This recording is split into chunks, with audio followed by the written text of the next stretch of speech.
This podcast is part of the Power of Podcasting Network. Find it at powerofpodcasting.com. Today on episode number 650 of the School of Podcasting, I've got a book marketing expert who is also a podcaster. You'll see how similar launching a book is like launching a podcast. I've also got a great gear package if you're a brand new podcaster that's going to save you quite a bit of money. Hit it, ladies. Wishing you a Merry Christmas and a Happy New Year. Podcasting since 2005. I'm your award-winning Hall of Fame podcaster, Dave Chessen, welcoming you to the School of Podcasting podcast. This is where I help you massage your message. I help you tackle that technology, face your fears, and flatten the learning curve, and not just get you podcasting, because look, you can go watch a bunch of old outdated YouTube videos, and they're going to steer you right into the wall. I get you podcasting in the right direction. If you go out to my website, it's schoolofpodcasting.com. Use the coupon code LISTENER. That's LISTENER. And that will save you on either a monthly or yearly subscription. Or if you want, you can buy the courses a la carte. Now, I'm going to be doing that Dave Chessen thing where I interrupt an interview over and over and over in just a second with the Kindlepreneur. But right now, in case you missed it, it's time for a podcast rewind. I was on the 2-Minute Talk Tips podcast, which is all about, as you might imagine, presentations. And we got into talking about the difference between presentations and teaching. And we got a little bit into my background. And so that was a case where you're hoping that your students have taken any prerequisites. So they're where they're supposed to be. So you can pick up right where you're supposed to be and carry on from there. And that they actually want to be there and haven't just been assigned that class by the boss. My worst class ever, I got to teach the Massillon, Ohio Police Department Microsoft Word after they just worked 8 hours. Oh. And yeah. And the guy walks in, sits down and goes, all right, well, this ought to be fun. I don't want to be here. And I'm like, okay, let's have fun, shall we? Yeah, it was, that was great. And you can find that at the number 2minutetalktips.com, or I'll have a link in the show notes at schoolofpodcasting.com/650. And as I look at the calendar, if you're listening to this right now, next week is the big My Favorite Podcast Is. This is something I've been doing for, I think, the last 3 or 4 years. And if you want to be involved with this, because you do get to say the name of your show, what it's about, and where people can find it. So when you're like going, how do I promote my show? I want more listeners. I just gave you one. It's free. So don't be that person on January 1st that goes, hey, can I read? No, it's done. Here's the deal. What's one? Your absolute favorite. No, you can't have two. I know it's hard. Pick your favorite podcast, where I can find it. And then the big one is why. Why is it your favorite podcast? Simply go out to schoolofpodcasting.com/contact. I prefer these in audio format. So if you want to email it to me, if you want to record something, my email is dave@schoolofpodcasting.com. And just put December question in the subject line. You can actually do it right now if you're on your phone. Just record it on the voice memo, do the old share, send it to email, dave@schoolofpodcasting.com. December question in the question line. I need that by Friday, December 28th. That is a hard cutoff because I'm transcribing all of these. I'm putting them all in. It takes a lot of work, and it's coming out on Monday, which is not only the last date of the year, it's the last episode of the year. So that's your homework. If you want to be involved, it's a great way to promote your show. Do it by Friday, December 28th, 2018.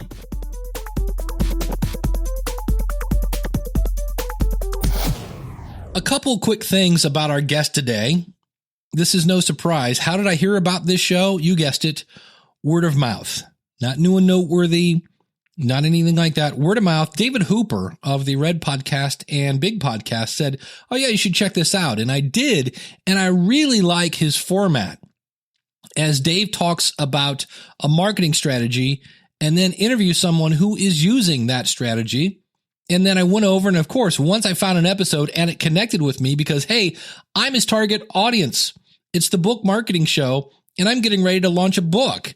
So I downloaded his entire back catalog And you might be one of those people that actually want to make money with your podcast. So one way to do that is to have your own product. And one product that you can create is, you guessed it, a book. Now, if you're like, I don't need this episode because I'm never writing a book, don't tune out, because here's the thing. The strategies that you use to plan a book launch or just plan a successful book are also the strategies to build a successful podcast. So don't tune out. And I'm actually going to be cutting in and pointing those out as we do that. So David Chessen from the Book Marketing Show and Kindlepreneur.com. Thanks for coming on the show. Well, thank you for having me. It's really cool to be here. I've always told people one of the more profitable ways of making money with a podcast is to have your own product. I think most people think they might have a book in them. And so what we're kind of looking for is, in general, if somebody wants to start a book project, what are some of the things that they need to know just to get started in terms of how much money and time and things like that? Well, books are definitely a project, but one of the biggest things that we need to do is we need to define where the finish line is. Most of the time when I talk to a lot of people who, they're either running their podcast or their website, the book is like the thing that they kind of keep putting off that they want to do. And the truth is, the best way that you're going to accomplish this is to sit down and say, you know what, I'm going to write this book. I'm going to spend from 5 to 7 a.m. every morning. That's my book time, nothing else. I'm going to cut out Facebook. I'm going to do it. And when you do that, you're not only going to create a great book, but you're also going to create one that is consolidated and together and a better product in the end. And the reason why I say that is because there are books that we start and we start working on them, and then we take like a couple months break, and then we start again, and the book ends up feeling a little disconjointed. So in the end, my biggest recommendation is that if you decide to start a book, give a certain amount of time every day, or at least every week, and stick with that, and you will write a great book, and you'll have it there ready for your audience when you're ready for it. I love when he says this. But one of the biggest things that we need to do is we need to define where the finish line is. Because I always ask people, how will you know when your podcast is successful? And that's kind of starting with the ends in line. It's knowing where the finish line is, because then you can point your podcast to make sure it's directed at the finish line. Is this moving you towards your goal? What can somebody expect in terms of, I'm assuming we need to hire an editor, because that would be a good thing. I think that would be a mistake not to, especially in my case. Then you need a book cover. What's that going to run us, and what else would we maybe need? Well, I'm going to pretend that we're on a very tight budget. Because otherwise I would say, hey, put 90% of your budget in the cover, because the cover is really that important. But one of the tactics I love using to get a legit good book cover, but for cheap, is that when you're on Amazon and you're shopping, you see any book that kind of sticks out in your mind. It doesn't have to be on your subject, but when you see a book cover you like, go ahead and screen capture it, and then put in a little file on your desktop. And then over time, as you start to build it, you'll have a collection of these book covers that really impressed you. Sit down one day and really think about what it is you like about those book covers. Maybe you really like the way this one title was designed in this, say romance. I mean, let's say we're doing nonfiction here, but say the romance title looked kind of good. All right, cool. Next element. Hey, I really like the simplicity of this. And you just keep collecting notes. Once you have that sort of information, you can then go to like Fiverr. And a lot of people are going to scream when I say this, but you can go to Fiverr. You can find a legitimate artist for maybe $20, $50. But the key is that on Fiverr, you're paying that person not for their designer capability or their creativity. You're paying them to do X, Y, and Z. And all of that research you just did will be perfect. You then go to that Fiverr designer. You say, look, I want you to use, to create this title look, but it says The Man Down the Street, whatever your title is. Okay. Here is a picture I found that I want you to have center. Now I want to, basically you've laid it out. Just do X, Y, and Z, and you did a good job.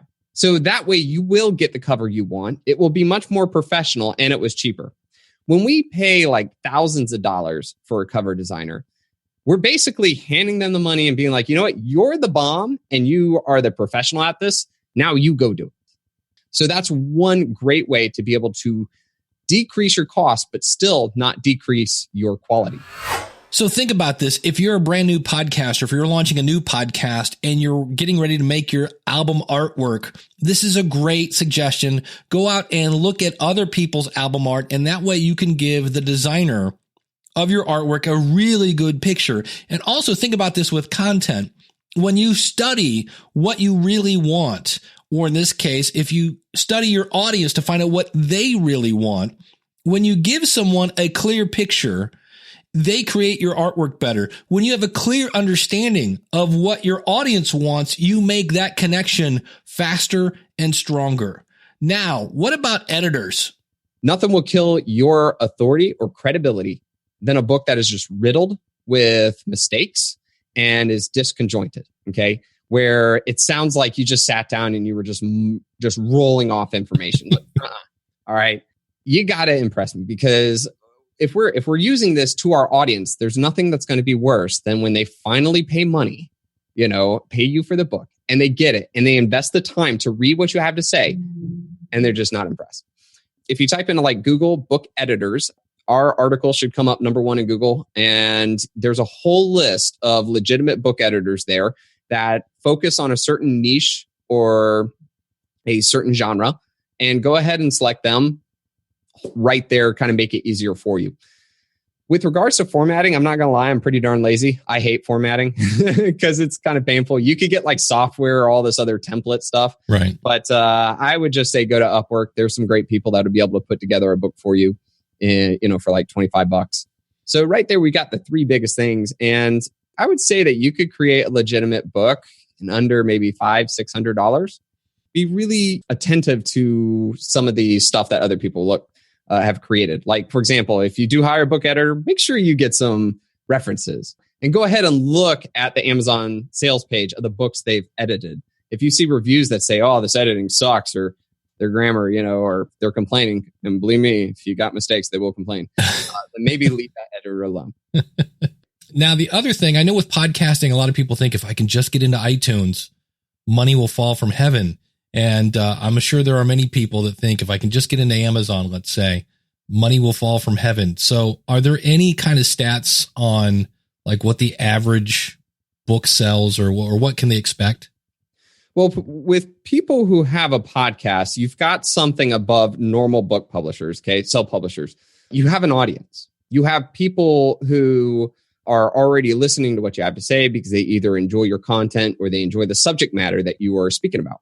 Being able to turn that audience towards your book will give you a lot more, shall we say, momentum in Amazon, and you will start to get more Amazon sales as well. So you'll get new customers. Where people usually struggle is they don't have a website or email list or followers or podcasts or any of that stuff. And they decide to write a book, just throw it up there and hope that Amazon sends people to it. That's usually doesn't work. One of the things that I'll say to those authors is that you really want to do some research and try to find out what it is people are searching for on Amazon. Okay. What books are people looking for? And then specifically, what are they not getting? There's a great article on my website called, if you just Google Kindle keywords, you'll find it. And that article will lay out all the steps you need to be able to figure out what people type into Amazon, how much money those books are making, and whether or not the competition is too great. So any listeners out there, if you have a book idea and you're kind of curious to see whether or not people are willing to pay for it on Amazon, highly recommend checking out that article, and you'll know how to do that research and make sure that you have a better chance of success on Amazon before you even start writing the book. But couple that with the momentum you can create from your podcast, you've got a leg up on the competition out there. So I'd say you have a much better chance of success. Yeah, talk about the calculator you have on your website. What's really cool about Amazon is that they have this rank, and it's called the Amazon Bestseller Rank, okay? And so if you go to any book on Amazon, you look at it, scroll down to where it starts talking about the categories, and you'll see this rank, okay? That rank is a number from 1 to like 5+ million, with number 1 being the number 1 best-selling book in all of Amazon, and 5 point whatever it is million being the worst selling book in all of Amazon. Now, before this calculator that we created on Kindlepreneur, nobody had an idea of what that really meant. All right. So if you're the 72,421 book in the rank, are you selling well? Is that good? Is 2 million good? So we actually compiled an incredible amount of information to create this free calculator where all you have to do is take the Amazon bestseller rank of a book, put it in there, and it will tell you how many books that day were sold. So just using this, you can go and look at, say, your competitors' books or anybody's books for that matter, and see how much money they made in just today. And that's a great part of validating your book idea. If, say, for example, you're podcasting about, we'll say, the keto diet, right? Well, if I wrote a book on that, are there people paying money for that kind of diet? Specifically, maybe you're like millennial, keto diet or something like that. You could go to Amazon, and if you see a book that's targeting that market, you can use this calculator and look and see whether or not they're making money. And if all the books that are about the subject are not making any money, it's usually a good indication that people aren't searching for it or wanting it on Amazon. And that might save you some trouble. That might save you $500. Yeah. And a lot of time. Yeah, exactly. Now notice something here. Every time I ask Dave a question, are you noticing that he says, actually, we have an article about that on our website? This is what you want to do because he knows his audience. I'm his audience right now. I'm getting ready to write a book, and every question I have, he's answered it on his website. You want your podcast to be like that. Answer every question because I'm telling you, I'm buying his stuff when it comes time to actually publish this book. Now, I thought I had another resource for you. I've been sniffing around Castbox.fm. And I went over and I looked at the Joe Rogan podcast, and I can see in the Castbox app that you can give it so many hearts. You can heart an episode. So you can see which one of Joe Rogan's episodes are the most popular. And I thought, oh, this will be great because then you could go look at your competition and see what is their most popular episode. And that may work, but I'm here to probably tell you it's probably not, because as I look at Castbox.fm, the School of Podcasting is listed in here 3 times, once under the name Podcast Coach, twice under the name School of Podcasting, and once one of those 2 has an old artwork of Healing Our Marriage, which was a very old podcast. And so I'm not super, what's the word here? Solid on the data coming out of Castbox. They actually got in a lot of trouble this year as we wrap up 2018 because they kept importing duplicate feeds, and apparently they never cleaned them up. So ooh, zing. And since we're talking about Amazon and books today a little bit, a tip you can use to see what topic should you talk about is to find a book on your subject and look at the table of contents. And if it's in the table of contents, it's probably important enough to be an episode. Let's get back to Dave. Your website again is Kindlepreneur.com. Did you always have a podcast, or was the website first and the podcast second? No, the website was first. So I've always been kind of a writing nerd, not going to lie. And I enjoyed kind of building out the blog. I've kind of got a technical frame of mind, which is really different for authors. I like to break down the numbers. I used to be a nuclear engineer for the Navy. And for me, it was all about just kind of giving step-by-step processes for marketing and to look at the numbers. Well, over time, though, I kept having people say, like, man, it's great, but you got like 3,000 plus words on this article. I don't have time to read that.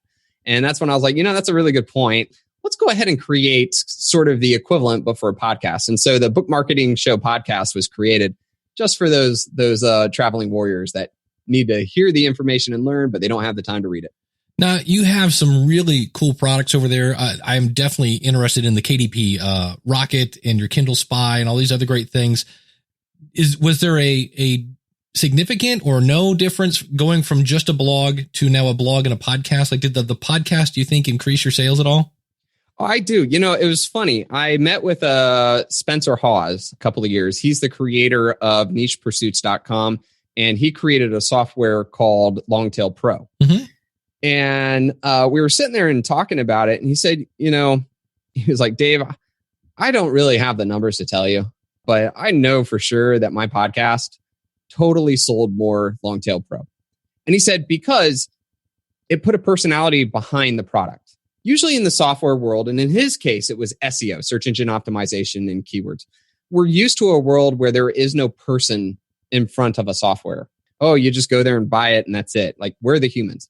By humanizing himself And by proving that he really does focus on SEO, he believes that it had a major effect on his sales. He just can't give the exact number. Right. Funny thing is that it's $1 million company. His website gets over 300,000+ visitors per month to it. And, and then he's got the podcast. He was like, yeah, I'll go to this conference or whatever. And 9 times out of 10, the person will run up to me and say, man, I really love your podcast. And that's it. Like, you don't hear about the blog or the software, but that's the thing that they really enjoy, or the thing that connects them to him. And so that was something that I took into account when I was looking at, whether or not we should create a podcast. And yeah, I think that the truth is that if you come to Kindlepreneur and you read the blog, you just see words. You don't see me. You don't see anything about me. You might find a Star Wars quote or two because I'm kind of a sci-fi nerd. But that's it. You move on, you leave. But if you're listening to me, there's probably a much deeper connection. And you're hearing hopefully the passion in the subject matter. And that kind of makes you want to follow more. And I think that's had a very dramatic effect on my business going forward. Yeah, one of my favorite episodes so far, and I've only made it through about half, was you took the KDP rocket and more or less did a demo of it. You said, hey, we're going to look this up and this and that, and here are the categories. And if you do this, and I was just like, without being salesy at all, it was just like, hey, I'm because all of a sudden I'm like, where's he getting all this data from? And all of a sudden you're like, I got this out of the KDP rocket. And I was like, oh, I'm so buying that as soon as I'm ready to, launch this thing. So I thought that was just a great idea of a great example of here's how you show off your product without being a slimy, hey, buy one now, only 97 or 57, 77, get the 30 plus, order now and get, a set of Ginsu knives. You know how it goes. All the slimy sales pitches, not pitchy at all.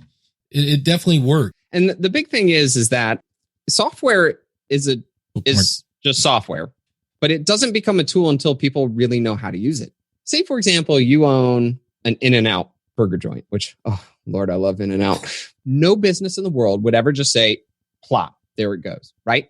No, they're going to do their market research. They're going to figure out, all right, what location should we put it in? Okay, the city. All right, where in the city should we put it? Where's the most traffic going by? And let's look at how much it would cost to get it there. All right, now that we know this, how much competition is out there? Now, those are common things that just about any industry out there would do, whether you're Walmart, McDonald's, a bookstore, right? They take that into account when they choose to put their product somewhere. Authors don't do that. Typically, a lot of authors say, I'm going to sit down and just write and throw it up there. And if it's good, it'll do it. No, not really. Now, the crazy part is those numbers do exist. We as authors can pull back the curtain of Amazon and see the wizard behind pulling the levers, and we really know what's going on.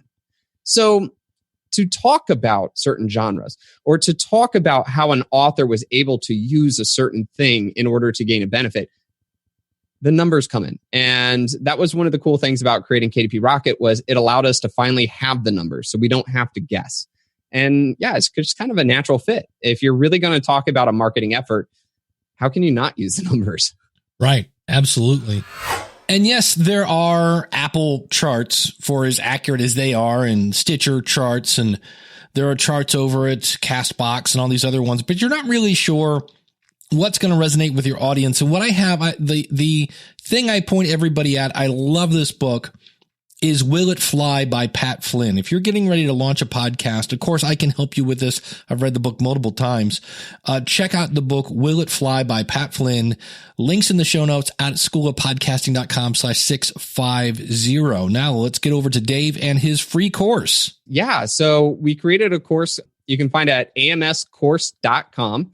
And it teaches authors how to sell their books on Amazon's marketing service. It's like their pay-per-click advertising.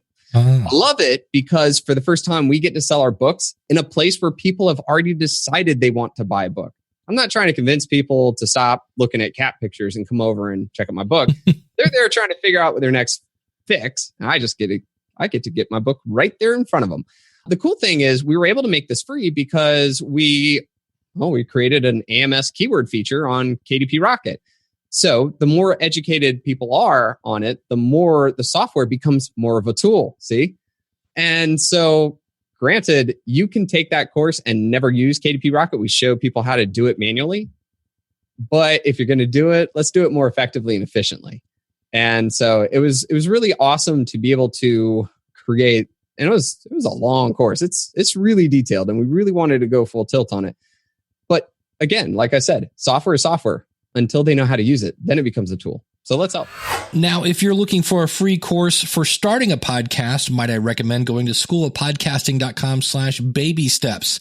That's schoolofpodcasting.com/baby steps, especially if you're brand new. It answers all those, hey, how do I get this thing started? How much is it going to cost? Check it out again, schoolofpodcasting.com/baby steps. You also have one of the coolest start here pages like ever. I got to get me one of those. That's a cool idea. So yeah, I had so many people send me emails saying, hey, marketing, like book marketing, there's so much, I don't know where to start. And it happened all the time. I was like, all right, good call, guys. Let's go ahead and put a start here page and let me list everything, in the different phases and where to go and where you're at in your book writing. Go here, do this all the way through. So awesome. I'm not gonna lie, it was kind of a time saver because now I don't have to respond in an email. I can just be like, start here. So his website is based off of audience feedback. And this is the same thing for your podcast. How do you create a great podcast? You throw it out there and you get feedback and you fine tune it. Well, if you want to see all this stuff, the website again, kindlepreneur.com. And that's genius in itself because I'm thinking you're probably not fighting a lot on Google for that phrase. I think you kind of own that. But Dave, thanks for coming on the show. Yeah. Hey, thank you so much for having me. Couple things there that, again, with books and podcasting kind of in alignment, planning with the end in mind, I think is really key.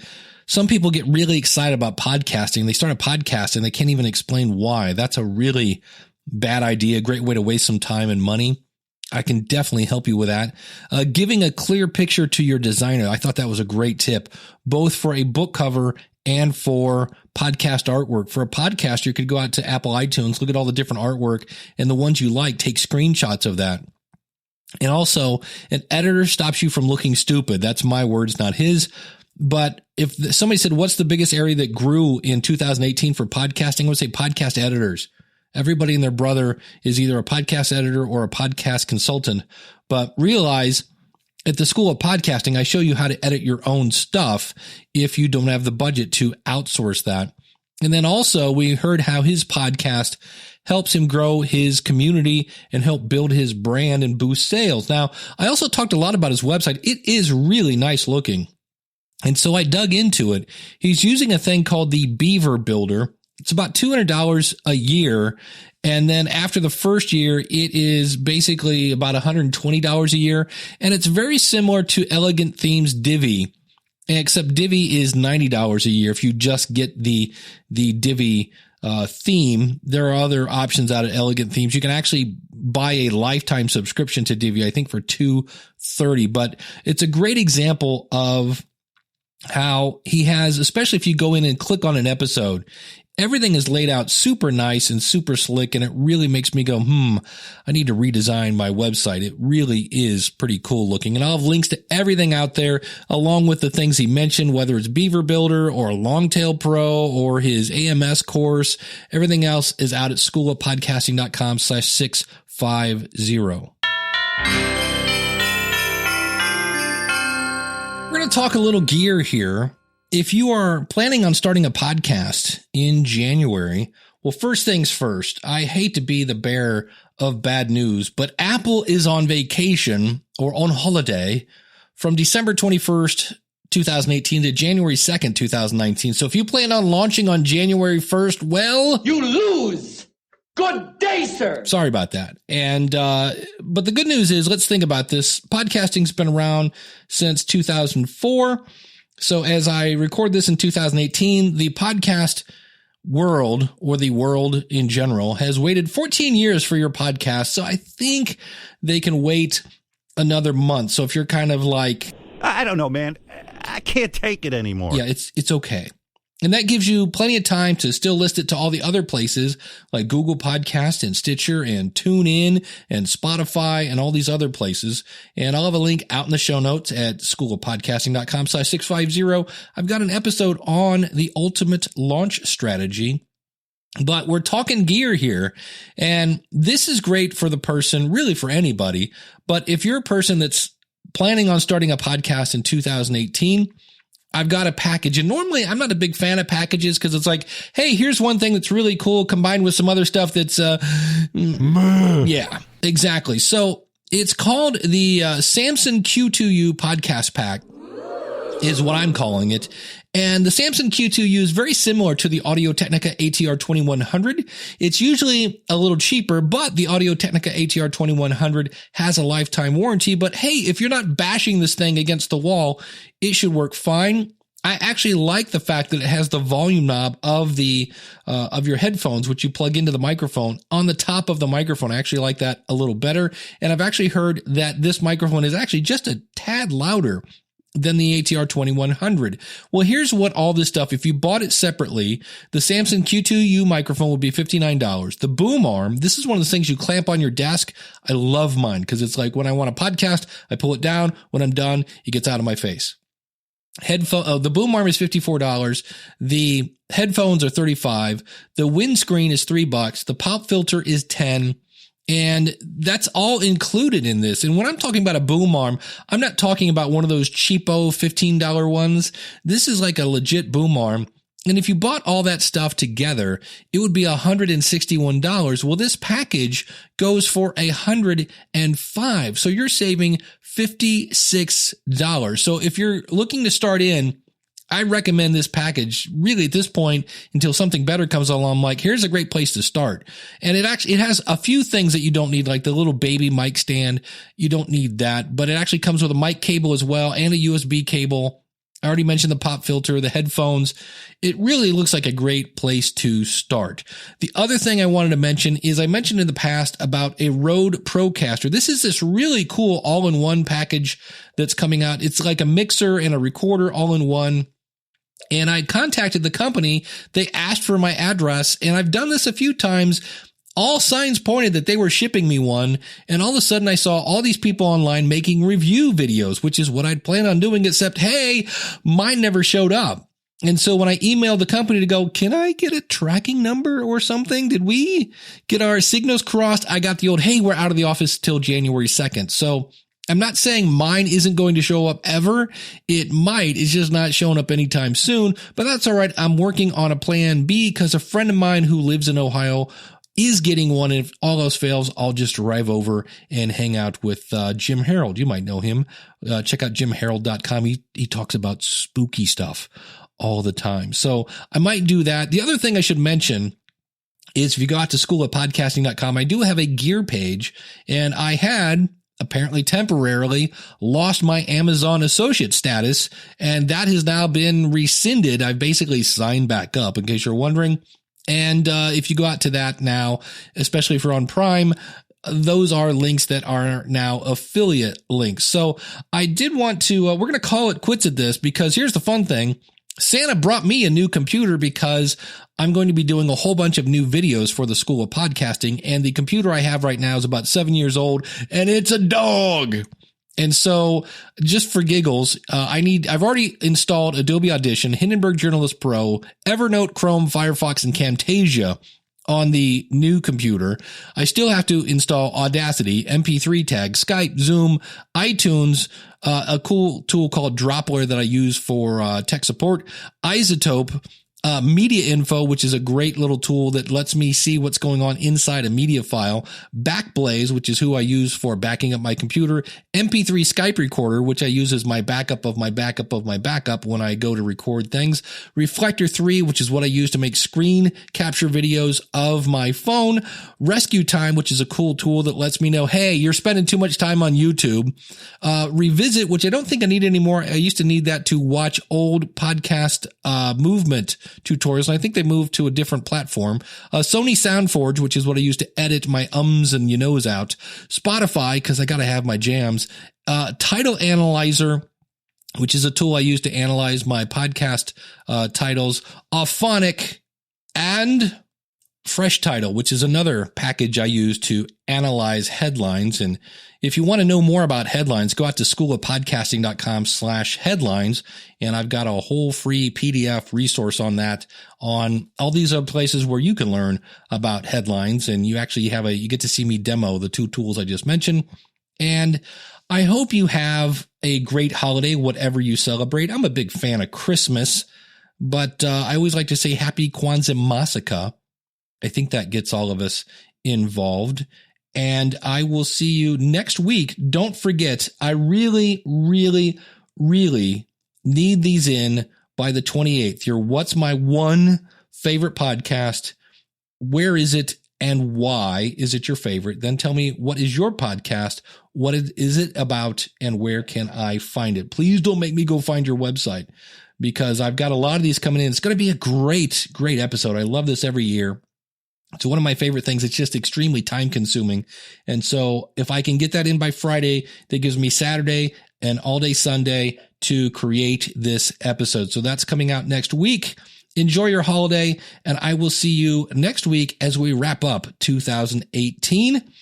Don't forget, if you're joining the School of Podcasting, use the coupon code LISTENER. And until next week, class is dismissed. Take care, and God bless.